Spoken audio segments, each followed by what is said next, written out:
Hi guys, welcome to Struggle World. आज हम जिस व्यक्ति से रूबरू होने जा रहे हैं, श्री केशव कुमार। तो श्री केशव कुमार जी का हार्दिक अभिनंदन है हमारे स्टूडियो में। और आपको ये जान के बहुत ही खुशी होगी कि श्री केशव कुमार जी का सिलेक्शन उत्तर प्रदेश के उप निरीक्षक पद पे हुआ है। तो बहुत बहुत बधाई श्री केशव कुमार, स्वागत है आपका हमारे स्टूडियो में।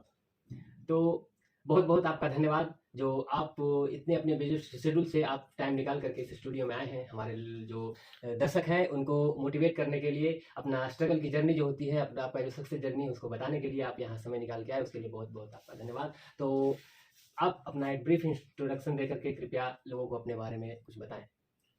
मेरा नाम केशव कुमार है और मैं बिहार राज्य के पटना जिले के निवासी हूँ और वर्तमान में मैं दक्षिण पूर्व रेलवे के रेलवे सुरक्षा बल में एक आरक्षी के रूप में कार्यरत हूँ। तो गाय, जैसा कि आपने जाना कि श्री केशव कुमार अभी साउथ ईस्टर्न रेलवे में कांस्टेबल के पद पे काम करते हुए, नौकरी करते हुए ये ऑलरेडी सर्विस में है, यानी कि वर्किंग प्रोफेशनल है। उसके बाद इन्होंने किस तरह से अपने स्टडी को कायम रखा, रेगुलर स्टडी से जुड़े रहे। और एक बार हम इनसे ये भी जानना चाहेंगे कि कितने दिनों से ये सर्विस कर रहे हैं और उसके बाद आज इस सफलता को हासिल किया। तो बताएं सर कि आप कितने दिनों से इस सर्विस में है। करीब करीब इस सर्विस में मैं 3 साल से हूँ। मेरा ज्वाइनिंग जो है 30/12/2019 को RTC भिलाई में हुआ था और अभी मैं वर्तमान में RPF पोस्ट आगरा में हूँ, कार्यरत हूँ। तो सर 3 साल से आप ऑलरेडी सर्विस में है, पुलिस सर्विस में है। जैसा कि आरपीएफ तो ये जो ट्रेन में होते हैं ना, तो ये तो बहुत हार्ड जॉब लगता है। 24 आवर की ड्यूटी है, नाइट ड्यूटी होती है। इसके साथ आपने कैसे पढ़ाई की, कैसे अपने आप को मेंटली जो डिप्रेशन आता है काम करने के साथ, जो थकान होती है, इसके साथ आप कैसे एनर्जेटिक होकर कैसे पढ़ पाते थे, इस बारे में बताएं आप। RPF जो है एक बहुत ही अच्छी जॉब है और इसमें पढ़ने के लिए एक सही समय मिल जाता है और 8 घंटे की ड्यूटी होती है। बाकी आप पढ़ सकते हैं, आपको कोई खोजने वाला भी नहीं है। बाकी के फोर्सों में थोड़ा वो डिसिप्लिन है कि आप कैंप से बाहर नहीं जा सकते, कहीं मार्केट जाना हो तो परमिशन लेके जाना होगा। लेकिन RPF में वैसा नहीं है। आपकी पोस्टिंग एक स्टेशन के पास कहीं रहती है, आप 8 घंटे के बाद आप कहीं भी मार्केट जा सकते हैं, घूम सकते हैं। तो उसी दौरान मैं जब 8 घंटे के बाद मैं पढ़ाई किया करता था। और अगर मन में आपका दृढ़ संकल्प है तो आप जॉब के साथ भी, बहुत सारे लोग जो है जॉब के साथ भी बहुत बड़े बड़े एग्जाम निकाले हैं। खैर ये तो बहुत छोटा सा एग्जाम था। बहुत अभी ही कुछ कुछ महीनों पहले जब UPSC का रिजल्ट आया था तो उसमें भी आप देख सकते हैं एक दिल्ली पुलिस में कांस्टेबल के पद पर कार्यरत कोई हुसैन करके नाम था उस व्यक्ति का, जिसने 700 के करीब कुछ रैंक लाई थी। तो जब वो व्यक्ति दिल्ली पुलिस में कार्य करते हुए जब वो UPSC निकाल सकता है तो कोई भी व्यक्ति जॉब में रहते हुए कोई दूसरी जॉब की तैयारी कर सकता है और उसको क्रैक भी कर सकता है। तो सर ये जो उत्तर प्रदेश सब इंस्पेक्टर की जो क्या वैकेंसी थी, इसका क्या सिलेबस होता है, इस बारे में थोड़ा सा हमारे दर्शकों को। ये उत्तर प्रदेश पुलिस की जो वैकेंसी आई थी करीब 2021 में आई है।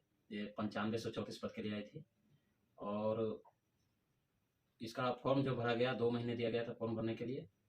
उसी बीच हम लोगों ने फॉर्म अप्लाई किया और जो मैं तो ऑलरेडी RPF डिपार्टमेंट में हूँ तो मैंने इसके लिए NOC भी ली थी ताकि आगे जाकर मुझे जॉब छोड़ने में कोई दिक्कत ना हो।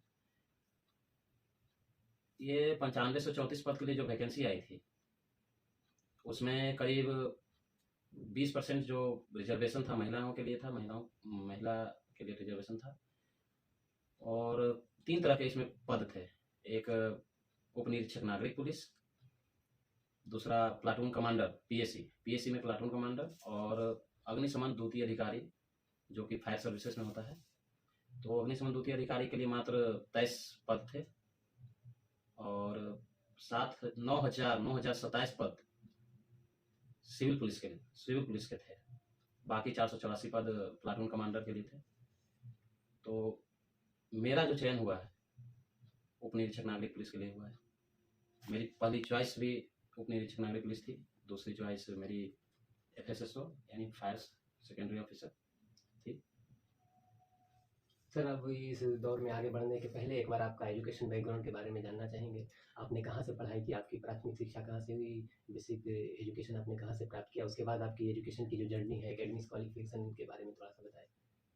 मेरी प्राथमिक जो शिक्षा है वो मेरे गांव से ही हुई है। मेरा जो 10th है वो कृष्णकांत उच्च विद्यालय लखनपुरा, ये पटना जिला के अंतर्गत आता है। और मैंने 12th जो है वो राम रतन सिंह महाविद्यालय कॉलेज मोकामा से किया है। और ये जो मेरा सेशन था 2012 में मैंने मैट्रिक और 2014 में मैंने इंटर क्वालिफाई किया है। दोनों में मैंने प्रथम श्रेणी से परीक्षा उत्तीर्ण की है। और मेरा ग्रेजुएशन जो है, ग्रेजुएशन का जो सेशन है वो 2014 से 2017 रहा है। मगध यूनिवर्सिटी से मैंने किया है और कॉलेज मेरा वही था, राम रतन सिंह महाविद्यालय, उसी से मैंने पास आउट किया है। और मैंने ग्रेजुएशन के बाद 1 साल ड्रॉप आउट किया। उसके बाद पीजी के लिए मैंने आवेदन दिया था पाटलिपुत्रा यूनिवर्सिटी, जो कि पहले मगध यूनिवर्सिटी हुआ करती थी। वो मगध यूनिवर्सिटी को 2 पार्टों में डिवाइड किया गया, उसी से बना है पाटलिपुत्रा यूनिवर्सिटी। तो पाटलिपुत्रा यूनिवर्सिटी में मैंने एंट्रेंस दिया पीजी के लिए और मैं उस एंट्रेंस में पास हुआ और मेरा नामांकन कॉलेज ऑफ कॉमर्स पटना में मैंने नामांकन कराया। और नौकरी में आने के कारण मुझे पीजी छोड़ना पड़ा। तो सर, जैसा कि आपका एजुकेशन बैकग्राउंड देख के ऐसा लग रहा है कि आपने हमेशा ही हिंदी मीडियम से ही पढ़ाई की है। तो बहुत लोगों के मन में ऐसा रहता है कि जिनका एजुकेशन बैकग्राउंड बहुत अच्छा होता है, एकेडमिक्स इंग्लिश मीडियम स्कूल से पढ़े होते हैं, बोर्डिंग स्कूल से पढ़े होते हैं, वही लोग इस टाइप की जॉब में आ पाते हैं, जैसा कि उत्तर प्रदेश सब इंस्पेक्टर में आ पाए या फिर ऑफिसर लेवल की जॉब होती है। एक तरह से सिंघम जो मूवी है उसके आप हीरो बनने जा रहे हैं। तो इतनी रिस्पेक्टेबल पोस्ट पाने के लिए एजुकेशन बैकग्राउंड कहीं ना कहीं मायने रखता है। सर, जैसा कि आपने हिंदी मीडियम से पढ़ाई करके इंग्लिश मीडियम के स्टूडेंट को मात दे करके आपने ये मुकाम हासिल किया है, क्योंकि आज की डेट में इतना कट थ्रोट कंपटीशन है कि आप अगर नॉर्मल स्टूडेंट है तो आपका कहीं भी किसी चीज़ में सिलेक्शन नामुमकिन के बराबर ही है। तो आपने निश्चित तौर पे बहुत ही ज़्यादा मेहनत किया होगा, तब जाके आपने इस मुकाम को हासिल किया है। तो आपके प्रिपरेशन के दौरान आपने ऐसा क्या जो आपने मूल मंत्र अपनाया, आपने किस चीज़ का ध्यान रखा, किस तरह से पढ़ाई किया जो आपने ये मुकाम हासिल किया? विद्यार्थियों के मन में जो है एक अवधारणा बनी हुई है कि बहुत ही वेल क्वालिफाइड और बहुत ही तेज दिमाग वाले व्यक्ति अच्छे एग्जाम को क्रैक कर सकते हैं। ऐसा कुछ नहीं है।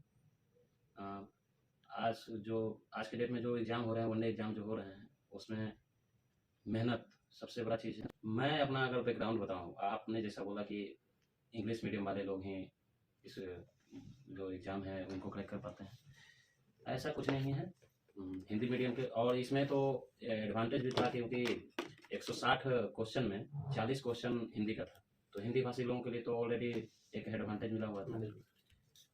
और मेरे जो मार्क्स थे हिंदी में करीब क्या मतलब 36 मार्क्स थे, 40 में मेरे 36 मार्क्स थे। तो बहुत आउटस्टैंडिंग मार्क्स है सर। हाँ, मैंने हिंदी की तैयारी जो है यूट्यूब के माध्यम से, एक चैनल है रोजगार विद अंकित, उसके माध्यम से अंकित भाटी का मैंने वीडियो देखा था। वो बहुत हेल्पफुल वीडियो है। हिंदी को अगर अच्छे से जानना है किसी को तो वो बहुत ही मददगार साबित होगी, खासकर एग्जाम के पॉइंट ऑफ व्यू से। बाकी जो सिलेबस है उनका, यूपीएसआई का जो और सिलेबस है जिसमें जीएस 40 मार्क्स का और हिंदी तो 40 मार्क्स का है ही, मैथ 40 मार्क्स का और रीजनिंग भी 40 मार्क्स के हैं। हाँ, तो सर आप कंपटीशन के फील्ड में कब से आए और आपको गाइडेंस कहाँ से मिला, आपका ड्रीम क्या था, इस बारे में थोड़ा बताएं। मैं जब 10th का एग्ज़ाम दे रहा था अपने गांव से, तो मैं पढ़ने में बहुत ही कमज़ोर था, बिलो एवरेज स्टूडेंट था। एक बार का मैं एक वाक्य सुनाना चाहूँगा कि मैं अपने कोचिंग में था और मेरे बड़े भाई और उनके एक मित्र थे जो कि इंजीनियरिंग की तैयारी कर रहे थे। तो मेरे भाई ने उनसे पूछा कि थोड़ा देखो ये कैसा है पढ़ने में, ये कैसा है। तो उन्होंने मुझसे पूछा, एक बीजगणित का एक सूत्र है a+b²। बीजगणित का मतलब अलजेब्रा होता है दोस्तों, ये बहुत लोग हाँ, अलजेब्रा। तो मैं उस सूत्र को भी नहीं बता पाया उस समय। तो उन्होंने बोला कि ये इंजीनियरिंग करने लायक नहीं है, और मैं वाकई में बहुत कमज़ोर स्टूडेंट था। उसके बाद जब 2012 में मैंने मैट्रिक की परीक्षा पास कर ली, तो मेरे गांव के बच्चे, मेरा जो गांव है वो बख्तियारपुर एक छोटा सा सिटी है, वो लोग वहाँ से बाढ़ पढ़ने जाते हैं। बाढ़ एक छोटा सा शहर का नाम है, वहाँ पढ़ने जाते हैं। तो मैं भी सोचा था कि मैं भी वहीं जाऊँगा पढ़ूँगा, पर मेरे भैया का सिलेक्शन जो है आईटीबीपी में कांस्टेबल के पद पर हो गया था, तो उन्होंने मुझे बोला कि आप पटना जाके पढ़ो। मेरा तो मन नहीं था, पर उनकी जिद के आगे मैं चला गया। जब पटना गया, उतने लोगों के बीच, उतने छात्रों के बीच मैं अपने आप को जब आकलन किया, अपने आप का जब मूल्यांकन किया, तो मैं बहुत पीछे था। मुझे तो जो टीचर थे उनकी बातें भी बहुत बहुत बातें तो समझ ही नहीं आती थी कि क्या पढ़ा रहे हैं, क्या कर रहे हैं। फिर भी मैं लगा रहा किसी तरह, घर आ नहीं सकता था। भैया बोलते हैं कि तुमको पढ़ा रहे हैं, तुम घर आ जा रहे हो, सीखो। वहाँ से मैंने किसी तरह 12th पास किया। उसके बाद मैं 2014 में जब 12th पास कर गया तो मैं चला गया, घर चला गया। घर में करीब 7-8 महीने रहा। 2015 के दिसंबर में मैं फिर पटना गया कि मैं अब चलता हूँ, वहाँ जाकर थोड़ा जनरल कंपटीशन की तैयारी करूँगा, क्या करूँगा घर पे रह के। तो उस समय मेरे दिमाग में एक ही बात थी कि मैं किसी तरह छोटी सी जॉब, कोई भी हो, सरकारी जॉब मिल जाए। तो मेरे गांव के अधिकतर बच्चे जो आर्मी की दौड़ लगाया करते थे, तो मैं भी वही सोचता था कि मैं भी आर्मी में जाऊंगा, दौड़ में जाऊंगा, दौड़ पास हो गया और थोड़ा रिटर्न, लोग बोलते ऐसा बोलते थे कि रिटर्न उसका आसान होता है। तो मैं भी सोचा कि रिटर्न तो मेरा ऑलरेडी कमजोर है, तो मैं दौड़ लगाऊंगा, फिजिकल करूंगा, फिजिकल में पास होऊंगा और मैं आर्मी में भर्ती हो जाऊंगा। मैं भी गया और जब जो भर्ती आती थी करीब दिसंबर जनवरी के करीब भर्ती होती थी हम ये पटना जिला वालों के लिए। तो मैंने 2 बार आर्मी के लिए भी अटेंड किया, दौड़ में अटेंड किया। 2014 में मैं पहली बार गया, उस समय रैली भर्ती हुआ करती थी, तो मैं तो दौड़ नहीं पाया। मैं 3 चक्कर दौड़ा और चौथे चक्कर में मैं फेल हो गया। फिर मैं दोबारा भी गया आर्मी में दौड़ने के लिए, मैं दूसरी बार भी पास नहीं कर पाया। तो मैंने सोचा कि ये होगा नहीं मुझसे, इसमें दौड़ नहीं पाऊंगा मैं। फिर मैंने उसको छोड़ दिया। फिर सोचा कि क्या किया जाए। तो 2015 में ही एसएससी जीडी का फॉर्म आया था, करीब 62,000 के समथिंग वैकेंसी थी। मैं उसमें अप्लाई कर दिया और उसमें जो है 25 मैथ, 25 रीजनिंग, इस टाइप से उसका सिलेबस था। 25 हिंदी, 25 जीएस। और मेरा मैथ और रीजनिंग बहुत ही डल था। डल क्या मतलब, डल तो सारा सब्जेक्ट ही था, लेकिन मैथ और रीजनिंग मेरे को समझ में नहीं आती थी। तो फिर किसी तरह तैयारी किया उसका। मेरे 59 मार्क्स आए। पहले तो फिजिकल था, फिजिकल में मैं पास कर गया, रिटर्न में मैं जाकर फेल कर गया, मेरा हुआ नहीं। और उसी वैकेंसी में मेरे भैया का, जो मंझले मेरे भाई हैं, उनका सिलेक्शन सीएसएफ में कांस्टेबल के पद पर हो गया और मेरा नहीं हो पाया। फिर मैं तैयारी करता रहा। उस समय वैकेंसी भी नहीं आ रही थी। वैकेंसी आती थी तो बस एसएससी की आती थी। एसएससी में सीएचएसएल की, सीजीएल की, सीपीओ की। और मेरा इंग्लिश तो मैथ से भी ज़्यादा डल था, क्योंकि मैं इंग्लिश पे कभी फोकस ही नहीं किया उतना। 2015 में मैंने एक पढ़ाते थे संजीव कुमार करके नाम था उनका, नाला रोड पटना में।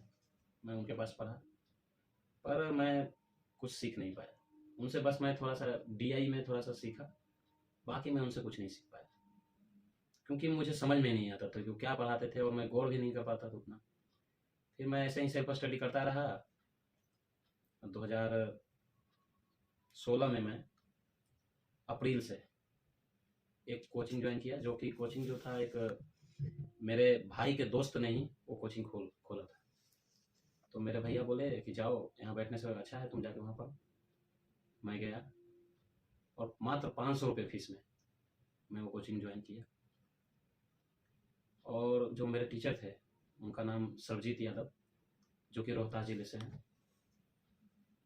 वो स्टूडेंट पे बहुत ध्यान देते थे कि कौन स्टूडेंट पढ़ता है नहीं पढ़ता है।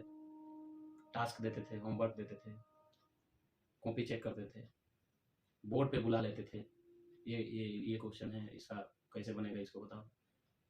तो थोड़ी शर्मिंदगी महसूस होती थी उतने लोगों के बीच में, अगर आपको बोर्ड पर कोई बुलाया जाए और आप सवाल को हल न कर पाए,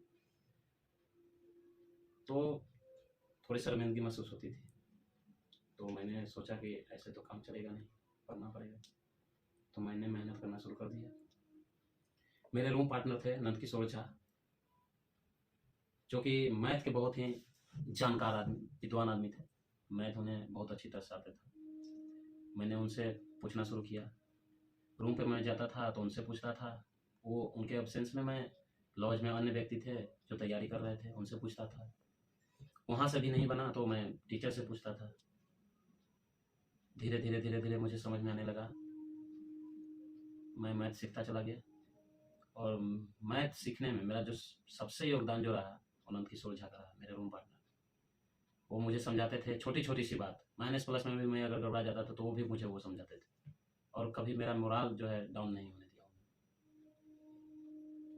मैं उनसे सीखता था, वो शॉर्टकट बताते तो मैं सीख नहीं पाता था। एग्जाम में जो क्वालिफाई करना, अगर कोई भी एग्जाम क्वालिफाई करना है तो टाइम मैनेजमेंट भी बहुत बड़ा चीज़ है। तो कहते थे कि टाइम मैनेजमेंट नहीं करोगे तो नहीं हो पाएगा तुम्हारा। मैंने कहा कि जब मुझे क्वेश्चन ही नहीं आता तो मैं टाइम मैनेजमेंट क्या करूँगा। मैं पहले क्वेश्चन तो बना लूँ, तब तो टाइम मैनेजमेंट करूँगा। तो मैं बोलता था उनको कि मुझे लॉन्ग प्रोसेस से बताइए। मैं लॉन्ग प्रोसेस से सीखा। पहले कंसेप्ट क्लियर किया, कंसेप्ट क्लियर किया, उसके बाद स्पीड एक्यूरेसी पे फोकस किया। स्पीड एक्यूरेसी धीरे धीरे वो तो समय के साथ आती गई। अगर आपका कंसेप्ट क्लियर है तो आप ऐसे ही उसको सॉल्व कर सकते हैं। फिर मैं देता गया। पहले CHSL का एग्ज़ाम दिया, 2 बार मैंने CHSL दिया, 1 बार CGL दिया, 2-3 बार CPO दिया। मेरा सिलेक्शन कहीं नहीं हुआ। 1 बार मेरा सिलेक्शन हुआ, वो भी PT में हुआ, CPO में मैं क्वालिफाई किया।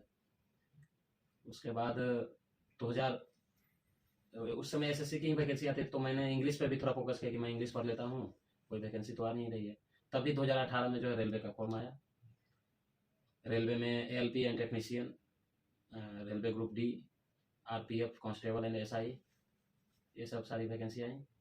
मैंने अप्लाई कर दिया और सबसे पहले मैंने ALP टेक्नीशियन का एग्ज़ाम दिया। फर्स्ट स्टेज क्वालिफाई कर गया, लेकिन सेकेंड स्टेज में मेरा हो नहीं पाया, क्योंकि उसमें जो नॉन ITI वाले थे उनका थोड़ा कट ऑफ ज़्यादा जाता है, क्योंकि उसमें वैकेंसी जो थी बहुत कम थी। और RPF का वैकेंसी आया, उसमें SI में मैं एग्ज़ाम देने गया तो उसमें तो मेरा सिलेक्शन हो नहीं पाया, पर कांस्टेबल में मेरा सिलेक्शन हो गया और फिर मैं ट्रेनिंग पे चला गया। तो दोस्तों, जैसा कि आपने देखा कि एक समय था कि सर अलजेब्रा के बेसिक फॉर्मूलेज तक नहीं जानते थे, और आज इतने रिस्पेक्टेबल पोस्ट के हकदार हैं। सब इंस्पेक्टर, बहुत ही प्रेस्टिजियस जॉब होती है। आज इनके कंधे पे 2 सितारे लगे हैं, तो दिल से सैल्यूट है सर को। इतने स्ट्रगल के लिए बहुत ही। और एक बात और, मैं तो यही मानता हूँ कि जो मेहनत करेगा वो सक्सेसफुल बनेगा। और मेरे जैसा स्टूडेंट, एक बिलो एवरेज स्टूडेंट, अगर कोई जॉब ले सकता है तो हर एक स्टूडेंट अगर अपने वो अगर दृढ़ संकल्प ले ले वो कि मुझे निकालना है, मुझे करना है, तो जरूर कर पाएगा। नो डाउट सर, आपने बहुत ही ज़्यादा स्ट्रगल किया है। जैसा कि आप एक अलजेब्रा के बेसिक फार्मूला तक नहीं जानते थे, और आज इतने लोग कहते हैं कि, जैसा कि एक बहुत ही प्रेस्टिजियस कहावत है कि कौन कहता है आसमान में सुराख नहीं होता, एक पत्थर तो तबीयत से उछालो यारो। वही बात आपने आज इसको मूर्त रूप दिया है। आपने अपने मेहनत के बदौलत आसमान में भी सुराख कर दिया है, तो निश्चित रूप से आप बहुत बहुत बधाई के हकदार हैं। आमतौर पे आम लोगों की सफलताएं तो मायने रखती हैं, लेकिन आपकी सफलताएं एक बहुत ही ज़्यादा मोटिवेशनल है लोगों के लिए, खास करके जो बिलो एवरेज स्टूडेंट हैं, एवरेज स्टूडेंट हैं, जो हताश हो जाते हैं, निराश हो जाते हैं कि मेरा एजुकेशन बैकग्राउंड अच्छा नहीं है, हमारी मेमोरी कमज़ोर है, इस तरह से बेसिक क्लियर नहीं है। तो आप बहुत ही मोटिवेशनल उनके लिए बहुत ही प्रेरणादायक होंगे कि आप अगर इतने स्ट्रगल करके किसी भी तरह से या इस मुकाम पे पहुंच सकते हैं, तो और लोग भी इससे मोटिवेटेड हों और मेहनत करें। आप जिस लेवल पे हैं, जहाँ पे भी हों, तो सर को देख करके आप मोटिवेट होइए। सर के जो कंधे पे सितारे हैं वो आपके कंधों पे भी आए। तो इसके साथ आगे दौर में बढ़ते हुए, कहानी के दौर में बढ़ते हुए, हम आपसे जानना चाहेंगे कि आप हमारे जो दर्शक हैं, हमारे जो स्टूडेंट्स हैं, उनको क्या मूल मंत्र देना चाहेंगे, इस बारे में कुछ?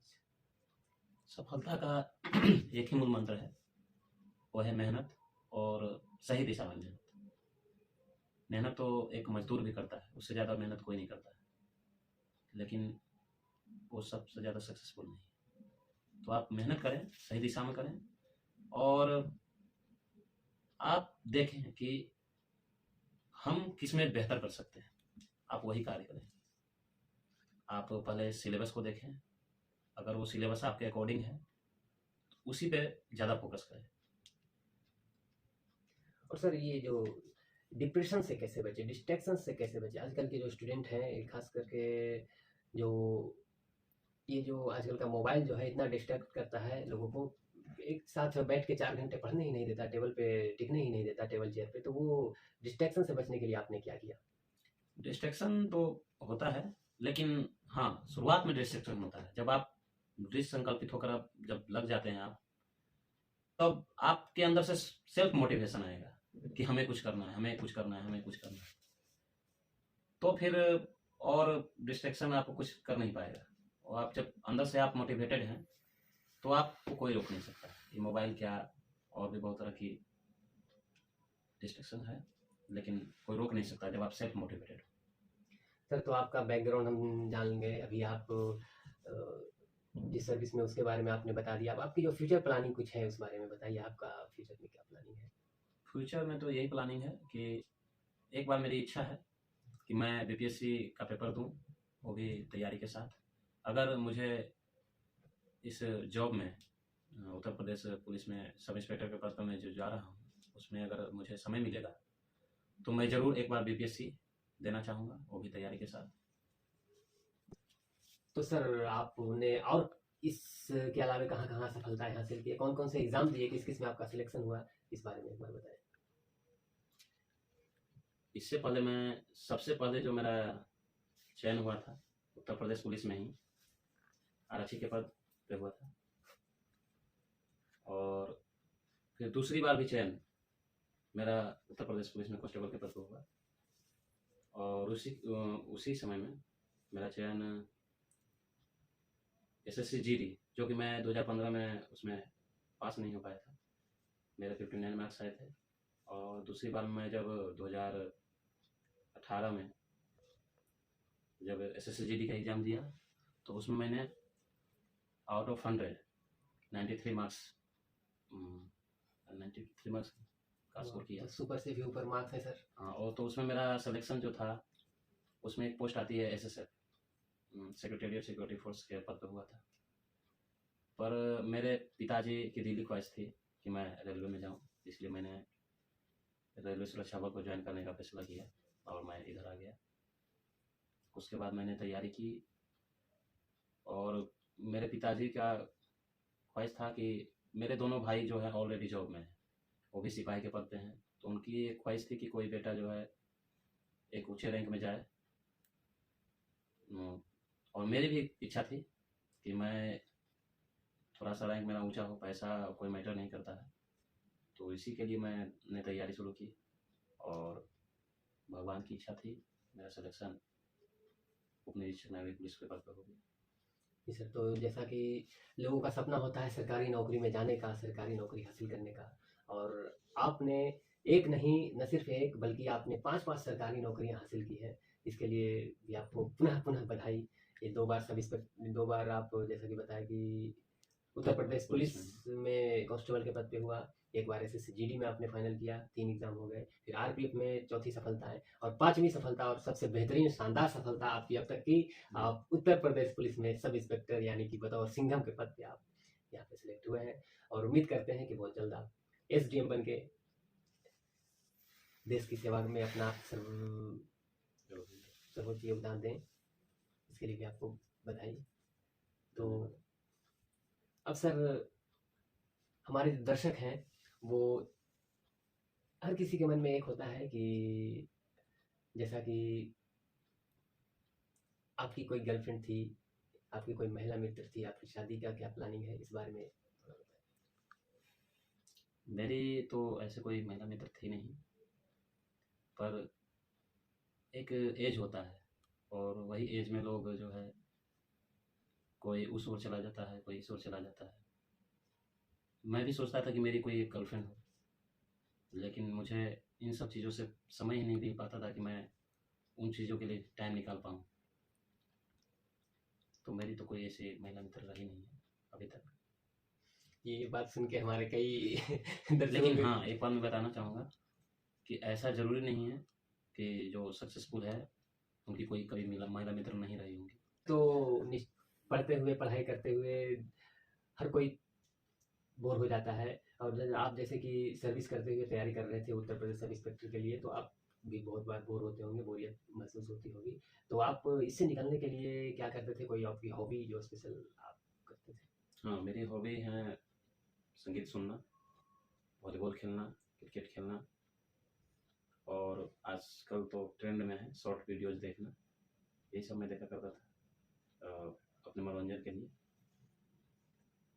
और सर, आप इस शानदार सफलता का श्रेय किसे देना चाहेंगे? मैं अपनी सफलता का सबसे ज़्यादा जो श्रेय है मेरे बड़े भाई, जिनका नाम विकास कुमार है, और मेरे माता पिता, मेरे मझले भाई, और मैं अपने पूरे परिवार को देना चाहूँगा। और मेरे मित्रजन जो मेरे सहपाठी रहे हैं, मेरे साथ तैयारी किए हैं, और आरपीएफ में रख के जो मेरे साथ तैयारी किए हैं। मेरे सहपाठी थे नीतीश कुमार, जो जो इंटरव्यू ले रहे हैं अभी, उन्हीं का नाम है नीतीश कुमार। जो कैमरे के पीछे हैं शुभम कुमार, वो भी हमारे साथ तैयारी किया करते थे। और एक और है, उनका नाम है पी रमन, और हम 4 लोग मिलकर तैयारी किया करते थे। तो एक माहौल, जब एक माहौल बन जाता है तैयारी का, तब आप जब माहौल बनता है तो उसमें क्या होता है कि एक कंपटीशन की भावना आती है, और वही जो है आपकी सफलता का मार्ग प्रशस्त करती है। तो आपने आरपीएफ में रह के भी वहाँ भी एक माहौल तैयार किया और माहौल बना दिया। आज यहाँ भी आपने माहौल बना दिया, तो बहुत अच्छा लगा आपका इंटरव्यू। बहुत लोगों को फ़ायदेमंद पहुँचाएगा, बहुत लोग मोटिवेटेड होंगे, बहुत कुछ सीखने को मिलेगा, और निश्चित रूप से जो भी इस वीडियो को देख रहे हैं उनको बहुत बहुत बहुत ज़्यादा लाभ मिलेगा, और आने वाले समय में वे लोग भी सफलता पाएंगे। तो इसके साथ ही बहुत बहुत नमस्कार। आपका वीडियो देखने के लिए बहुत बहुत शुक्रिया।